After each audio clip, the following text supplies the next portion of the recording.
মধ্যপ্রাচ্য সংকটের মধ্যে হরমুজ প্রণালী নিজেদের পুরোপুরি নিয়ন্ত্রণে রয়েছে বলে দাবি করেছেন আমেরিকার প্রেসিডেন্ট ডোনাল্ড ট্রাম্প।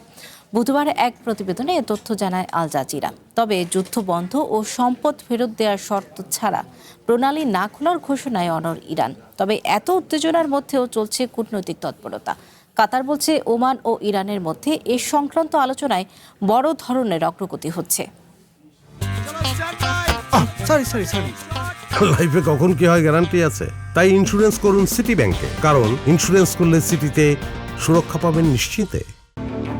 আমেরিকার জয়েন্ট বেস অ্যান্ড্রুজে সাংবাদিকদের সাথে আলাপকালে প্রেসিডেন্ট ডোনাল্ড ট্রাম্প বলেন, ইরানের পরিস্থিতি ঠিকঠাক আছে। তার দাবি, গুরুত্বপূর্ণ হরমুজ প্রণালী এখন আমেরিকার সামরিক বাহিনীর পুরোপুরি নিয়ন্ত্রণে। বুধবার এসব তথ্য জানায় আল জাজিরা। এরই মধ্যে বারবার দেয়া সতর্কবার্তা উপেক্ষা করায় ইরানের বন্দরের দিকে যাওয়া পানামার পতাকাবাহী একটি মালবাহী জাহাজে আঘাত এনেছে আমেরিকার বাহিনী। জাহাজটির স্টিয়ারিং লক্ষ্য করে দুটি হেলফায়ার ক্ষেপণাস্ত্র ছুড়ে সেটিকে অচল করে দেয় আমেরিকা। তবে নিজেদের শক্ত অবস্থানে অনড় তেহরান।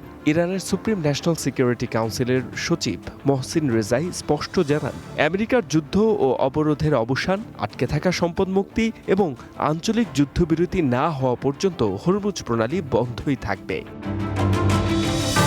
এদিকে সংকট ছাড়িয়েছে লোহিত সাগরেও। বাব আল মান্তেব প্রণালীতে সামরিক সরঞ্জামবাহী একটি সৌদি জাহাজে হামলার দাবি করেছে ইয়েমেনের হুতি বিদ্রোহীরা।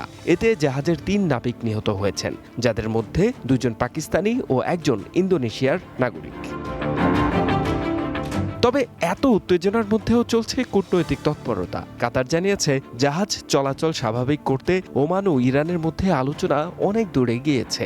অন্যদিকে মধ্যস্থতার অংশ হিসেবে আমেরিকা ইরান যুদ্ধ থামানো ও হরমুজ প্রণালীর অচলাবস্থা কাটাতে তেহরানে আলোচনা শুরু করেছেন পাকিস্তানের স্বরাষ্ট্রমন্ত্রী মোহসিন নাকভি।